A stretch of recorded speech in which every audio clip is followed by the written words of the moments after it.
Hola a todos, junto con saludarlos, les traigo otro video tutorial para ir viendo la materia. La vez pasada nosotros veíamos lo que era la Primera Guerra Mundial, ahora vamos a ver un periodo que dura entre la Primera y Segunda Guerra Mundial que se llama entreguerra, entre el año 1919 y el 1939. La materia que les traigo en la clase de hoy va a ser las transformaciones sociales y culturales durante este periodo de entreguerra. Como bien veíamos la vez pasada, decíamos que dentro de las consecuencias de esta Primera Guerra Mundial vamos a tener la desintegración de los imperios europeos. Vamos a tener una fuerte recesión en Europa. Las ciudades, los caminos, los puentes habían quedado muy dañados. Francia, Inglaterra, Alemania. Los cambios sociales, veíamos la introducción de la mujer al mundo laboral, principalmente como uno de los grandes cambios sociales, y el auge de Estados Unidos. Estados Unidos después de la Primera Guerra Mundial va a ser una potencia. Antes Estados Unidos no estaba tan fuerte en el concierto internacional, sí Francia, sí Inglaterra, sí Alemania, y terminada la Primera Guerra Mundial, Estados Unidos se va a transformar en potencia. ¿Producto de qué? De que la guerra no se había dado en su parte, en su territorio, y que hace préstamos a los países europeos. Junto con esto en Estados Unidos, después de esta Primera Guerra Mundial, durante la década de los años 20, se provoca una época de auge y bienestar social, bienestar económico. A eso es lo que nosotros le llamamos los locos años 20. Estos locos años 20 se van a ver caracterizados por dos cosas. Por un lado, el aumento de la producción y por otro lado, la expansión del consumo. En el aumento de la producción, dice, los sectores de la construcción y la industria aumentaron notablemente. Además, surge la producción en serie gracias a las líneas de producción. ¿Qué son las líneas de producción? Henry Ford se dio cuenta, para fabricar los automóviles, la marca Ford, a comienzos del siglo XX, que lo mejor era que cada uno de sus operarios se dedicara a una labor en específica y no que una sola persona construyera un automóvil solito. Eso es lo que él le llamó línea de producción. Entonces, uno ensamblaba las partes del auto, el otro le ponía la rueda, el otro le ponía los vidrios distintos y se entregaba un auto al final. Esa es una línea de producción. Y eso ayudó a modernizar la industria del automóvil y de cualquier otro ámbito. Se habla de la construcción, lo mismo pasa hasta el día de hoy, cuando en una construcción se va a hacer un edificio, las 10 personas que van a contratar, no todos desarrollan la misma labor, sino que hay un obrero que va a hacer la parte del cemento, la mezcla, el otro va a hacer la parte eléctrica, el otro va a hacer la carpintería. También trabajan por partes, por secciones. Entonces, de esa manera, cada persona, cada operario, se especializa en un punto y lo desarrolla. Y la expansión del consumo, va a haber una disminución de precios. Como se producían más bienes, el precio va a ir bajando. Hay un aumento también de las opciones al crédito. Surgen las tarjetas de crédito con gran fuerza en Estados Unidos, lo que nosotros hoy en día estamos acostumbrados a ver. En Estados Unidos empiezan a surgir estas casas comerciales, estas tiendas de retail grandes, y que entregaban opciones al crédito para que la gente pudiera comprar los bienes que quería consumir. Y también la publicidad. Dieron como resultado la sociedad de consumo en Estados Unidos principalmente. ¿Por qué hablamos de Estados Unidos principalmente? Porque Europa, después de la guerra, le costó volver a mejorar su economía. Entonces Estados Unidos era el que estaba bien parado. Entonces nos vamos a referir en esta parte de Estados Unidos. Esta sociedad de consumo basada en la publicidad, nosotros también la tenemos hasta el día de hoy. Cuando se pone de moda un producto, toda la gente quiere tener ese producto. ¿Por qué? Porque la publicidad te hace ver que ese producto es necesario para ti o cómo tu vida va a mejorar con ese producto que tú puedes comprar. En esta época ya vamos a tener esta idea de esta sociedad de consumo, esta sociedad de masa, que frente a algo mediado principalmente por la publicidad, algo que te muestran, toda la sociedad va a querer conseguir ese bien. ¿Qué es lo que trata de hacer la publicidad? La publicidad trata de vender a través de eso. En esta época también, como ven en la imagen de abajo, ahí tienen un poco las líneas de ensamblaje de la planta Ford, tienen la publicidad de los automóviles, cómo se puede, el American Way, el estilo de vida americano, cómo se va a ir dando esta idea muy norteamericana, y cómo va a ser un poco la música también característica de estos locos años 20. Frente a eso, la nueva música de moda. La prosperidad económica luego de la Gran Guerra llevó a las personas a un consumo exacerbado, o sea, mucho consumo, y a disfrutar de a través de un cambio de vestimenta, aprovechar la vida nocturna con bailes como el jazz y el charleston, la comida y el cine. Recordemos que comienzo del siglo XX es un cambio muy grande. Empiezan a surgir nuevos inventos, nuevos aparatos. En la radio, antiguamente la música solamente en vitrola, ahora una radio podía transmitir música.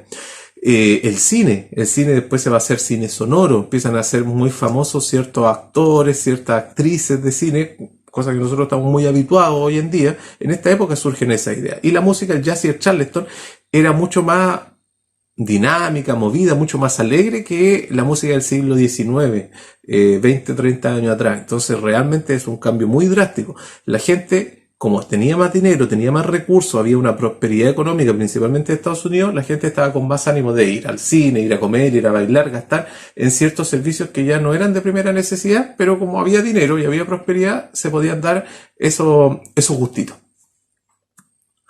También los artistas de la época surgen con nuevas ideas, y eso se van a conocer como vanguardias artísticas después de esta Primera Guerra Mundial. Por un lado tenemos el dadaísmo. Marcel Duchamp, que lo tienen ahí en la imagen, trata de polemizar y ridiculizar lo tradicional, o sea, tomando objetos cotidianos de la vida, tratar de hacer una obra de arte. Ustedes ven ahí con una rueda de bicicleta sobre un piso armado.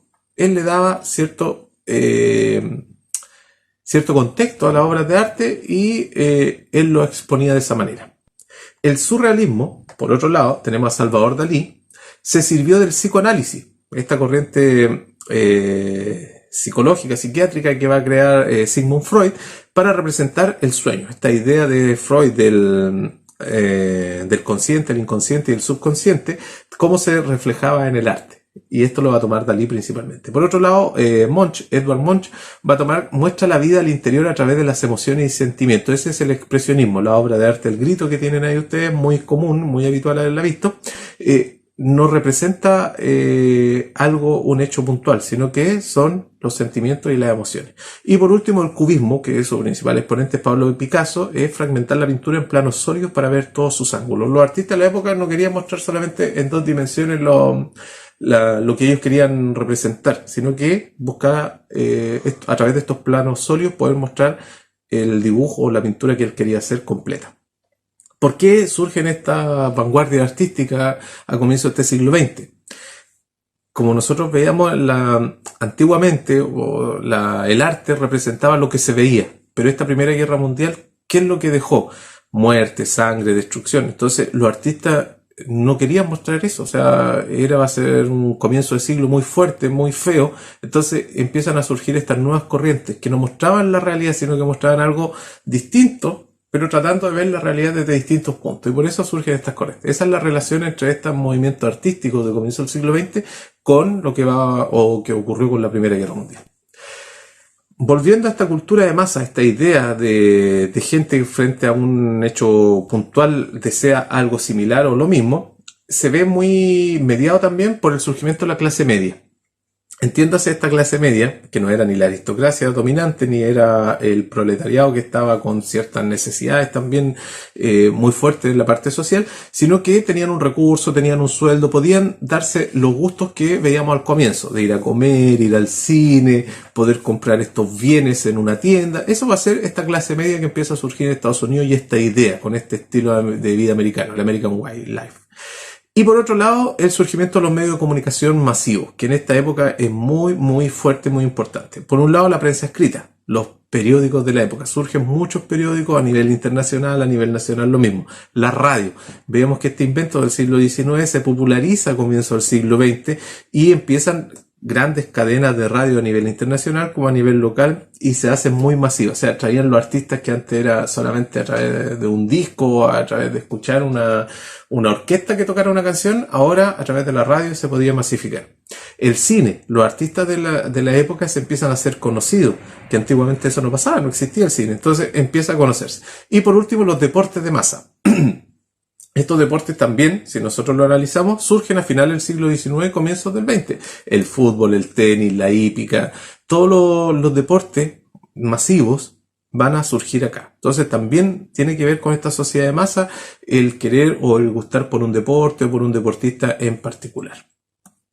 Eso es un poquito lo que quería traerle en este pequeño bloque, este video, en esta pequeña cápsula acerca de estos locos años 20, estos cambios sociales. Espero que les haya servido y que puedan tomar un poquito de apunte acerca de esto junto con lo que va en su texto del estudiante.